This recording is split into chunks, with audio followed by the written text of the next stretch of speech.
नमस्कार मंडळींनो, आजच्या या व्हिडिओमध्ये आपण पाहणार आहोत राष्ट्रीय पेन्शन योजना म्हणजेच NPS मध्ये आलेले मोठे बदल जे आहेत ते आपण एक एक करून बघून घेणार आहोत. आज आहे तारीख 21 मे 2026. तर PF RDA आणि SEBI कडून काही अतिशय महत्त्वाचे अपडेट्स समोर आलेले आहेत ते आपण बघून घेणार आहोत. विशेष म्हणजे आता निवृत्तीनंतर पैसे काढण्याची पद्धतसुद्धा बदलणार आहे. नवीन रिटायरमेंट इन्कम स्कीमसुद्धा सुरू झालेली आहे. तसेच टायर 2 खात्यांवर नवीन शुल्क नियमसुद्धा लागू होणार आहेत. म्हणून हा व्हिडिओ तुम्ही शेवटपर्यंत नक्की पहा, कारण आजची माहिती NPS मध्ये गुंतवणूक करणाऱ्या प्रत्येकासाठी खूप महत्त्वाची आहे. ओके, आता जी पहिली अपडेट आहे याविषयी जर सांगायचं झालं तर सर्वात मोठी बातमी म्हणता येईल, कारण की PF RDA ने 15 मे 2026 पासून नवीन रिटायरमेंट इन्कम स्कीम म्हणजेच RIS सुरू केलेली आहे. ओके, आता आत्तापर्यंत काय होत होतं हे आपण बघून घेऊया. जेव्हा एखादी व्यक्ती NPS मधून निवृत्त होती तेव्हा एकूण निधींपैकी 60% रक्कम एकर कमी काढता येत होती त्याला. ओके, त्या जो काम करतो व्यक्ती त्या माणसाला, आणि उरलेली 40% रक्कम ॲन्युटीमध्ये गुंतवावी लागत होती त्या एम्प्लॉईला. ओके, म्हणजे त्या 40% पैशातून निवृत्तीनंतर पेन्शन मिळत होती. पण आता नवीन बदलानुसार सरकारने ड्रॉ डाऊन ऑप्शन सुरू केलेला आहे. याचा अर्थ काय? आता याचा अर्थ असा की आता निवृत्तीनंतर तुमचे पैसे एकदम काढण्याऐवजी तुम्ही मासिक, तिमाही किंवा वार्षिक स्वरूपात काढता येतील तुम्हाला आता. आणि सर्वात महत्त्वाचं म्हणजे उरलेली रक्कम मार्केटमध्ये गुंतवलेलीच राहणार आहे. म्हणजे तुमचे पैसे वाढतही राहतील आणि तुम्हाला नियमित इन्कमसुद्धा आता मिळत राहणार आहे. ओके, पण इथे एक गोष्ट तुम्ही थोडीशी लक्षात ठेवा. ओके, आता 40% रक्कम ॲन्युटीमध्ये गुंतवणे अजूनही बंधनकारकच आहे. हा नियम बदललेला नाही आहे. ओके, आता दुसरी अपडेट म्हणजे RIS स्टेडी लाईफ सायकल योजना म्हणजे काय याविषयी आपण जाणून घेऊया. ओके, आता दुसरा बदल म्हणता येईल म्हणजे RIS steady life cycle investment योजना. ही योजना वयानुसार तुमच्या गुंतवणुकीतील जोखीम कमी करणार आहे. ओके, आता याबद्दल जर सांगायचं झालं तर वय वाढेल तसं इक्विटी एक्सपोजर आपोआप तुमचं कमी होत जाईल. उदाहरण पाहूया. आता वय वर्ष जर 60 असेल तर 35% म्हणजे 35% इक्विटी असणार. वय वर्ष 75 वर्ष, ओके, 10% इक्विटी. वय 85 वर्षे 10% स्थिर. तर याला ग्लाइड पाथ स्ट्रॅटजी असं म्हणतात. याचा फायदा काय होणार तेही तुम्हाला सांगतो.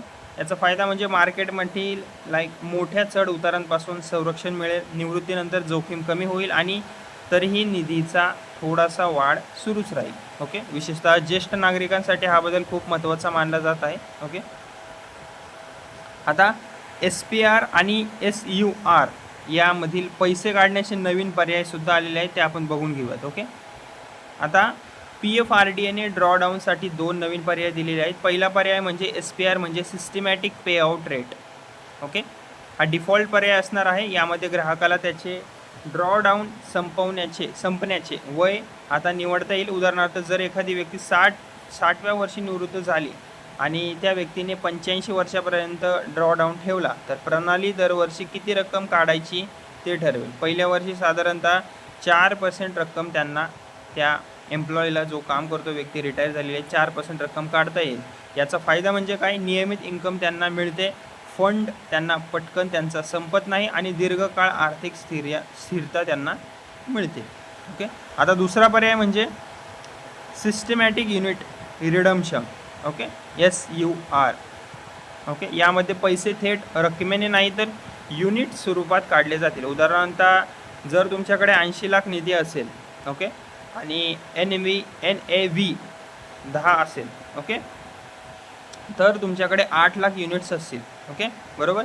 जर तुम्ही 25 वर्षाचा ड्रॉडाऊन कालावधी निवडला तर दर महिन्याला जवळपास तुम्हाला 2667 युनिट्स रिडीम होतील. पण इथे एक महत्त्वाची गोष्ट आहे, पे आउट मार्केट लिंक असेल, म्हणजे मार्केटवर गेलं तर इन्कम वाढू शकते आणि मार्केट खाली आलं तर तुमचं हे पे आउट कमी होऊ शकते. ओके, आता नंतरची अपडेट बघून घेऊया.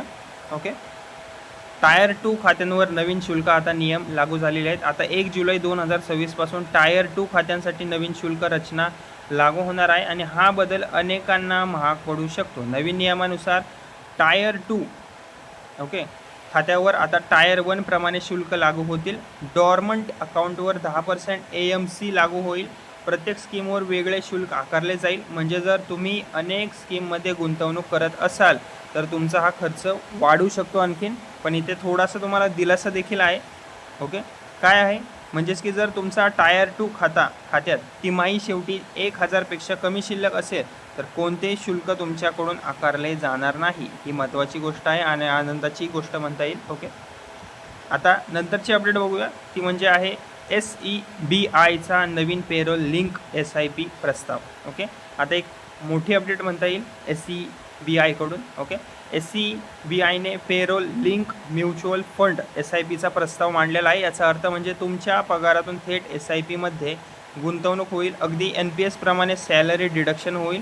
कंपनी थेट रक्कम म्युच्युअल फंडमध्ये जमा करेल आणि ही सुविधा listed companies, EFO register firms आणि AMC यांनाच उपलब्ध असेल आणि सर्वात महत्त्वाचं म्हणजे कर्मचारीची परवानगी अनिवार्य असेल यामध्ये. ओके आता महत्त्वाच्या सूचना आपण बघून घेऊयात. ओके त्या काय काय आहेत. ओके शेवटचे काय आपले मुद्दे आहेत ते आपण बघून घेऊयात. ड्रॉडाऊन इन्कम गॅरंटीड नसणार. ओके सर्व काही मार्केट परफॉर्मन्सवरच अवलंबून असेल. 40% ॲन्युटी नियम अजूनही कायमच आहे आणि नवीन नियम जुन्या आणि नवीन सर्व NPS ग्राहकांना लागू होणार आहे.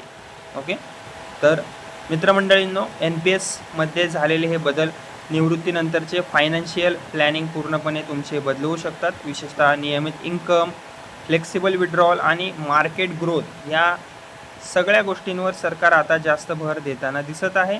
तुम्हाला हे नवीन नियम फायदेशीर वाटतात का? तुमचे मत तुम्ही मला कमेंटमध्ये नक्की सांगा. व्हिडिओ आवडले असेल तर व्हिडिओला लाईक करा, शेअर करा आणि माझे बडी नावाचं चॅनल आहे, इथे मी अशाच स्वरूपाच्या अपडेट्स रोज घेऊन येतो, तर त्याला सबस्क्राईब करायला विसरू नका. ओके धन्यवाद.